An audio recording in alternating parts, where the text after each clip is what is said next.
blogging gurus have it all wrong. Great content alone is not going to grow your business and make you the sales that you need and want. But the right keyword plus that great content will. And I want you to have the right keyword. So I'm gonna break down the 7 non-negotiables that every keyword must fit before you use it to create content for your business. Now, hey, if we haven't met yet, my name is Faith Hanan. I'm an SEO copywriter and content marketer, and I help businesses like yours get more sales using evergreen content for their business. Now, even if you have the perfect content idea that made the heavens part and the angels sing, and you write the best piece of content that you could ever even dream of on that topic, right? Even if you have that, it won't matter if you don't have the right keyword to weave into that content. Well, why? Because if nobody is searching for that, nobody's gonna find that, right? You can lead a horse to water, but you can't make him drink. If somebody is not searching for that thing in a way that you are talking about, if they don't line up, then you're not gonna get any sales from that piece of content, right? The wrong keyword will actually tank your blog and your sales before that content even has a chance to get out there into the world and help the people that you so desperately want to help with your business. So here are the 7 non-negotiables that every keyword must meet before you create content for your business. Number 1, is it authentic to you and your brand? Nobody wants to write about or read about something that's inauthentic to who you are, who your business is, and why you're doing what you're doing, right? You need to be creating content around topics that you care about deeply and that help your client in their customer journey. So when it comes to doing keyword research, just because something like fits the numbers in your keyword does not mean that you need to create content around it. So as you're doing your keyword research, I need you to ask yourself, is this authentic to me and my brand? Is this authentic to, what I want to do with my business and my deep why? Number 2, is it actually helpful to your audience, right? Is it actually helpful to your ideal client? Again, just because you can create content, just because you have a billion ideas does not mean that all of them are helpful to your content. Now let's pretend that you're, creating content for overwhelmed moms, right? They don't need a checklist of 800,000 things that they should do. They need 1 or 2, okay? So think through your content in regards to how it's going to serve your ideal client in the end. Number 3, can you speak with expertise on the topic?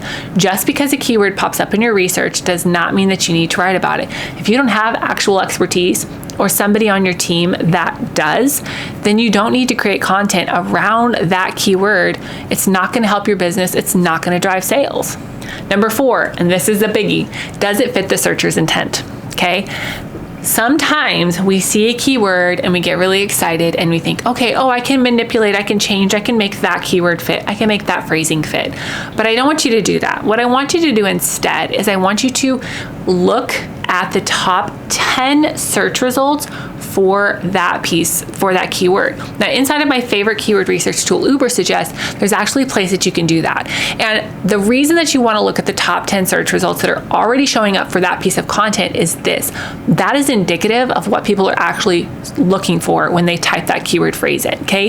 If everything that shows up in the top 10 search results is completely opposite of what you were going to talk about with that keyword, or it has a different meaning in other people's minds than it does in yours, then you don't need to write around that keyword, right? Use that top 10 list as your guide to kind of tell you, this is what the searcher is looking for. This is their intent when they're searching that keyword phrase. Number 5, I want you to ask, can I create the best content on this keyword? Now, I don't want you to let comparisonitis creep in here, right? We're not gonna get into perfectionism either, but I want you to ask yourself, honestly, can I create better content than what's out there? Okay, do I have something unique to bring to the table? You probably do. You really probably do. But I want you to look at the content out there around that keyword and think, do I have something to add? Are there holes missing? Are there gaps that they left? Are there things that they forgot about? Great. If there are, then go ahead with the next step on this checklist, okay? And number 7 is a big one when it comes to your SEO. Do you have the SEO street cred? cred, the domain authority to actually rank in the first page for that keyword. What I mean is this. If you are a little baby business just starting out and you're competing, let's say with National Geographic, the History Channel, Discovery Channel, like all of these giant businesses and giant brands around a keyword, if like, oh, I want to write about this keyword, but everything on that is a nationally recognized brand, if everything in the top 10 list is a nationally recognized brand, you probably don't have the SEO street cred to rank for that keyword, okay? That's okay.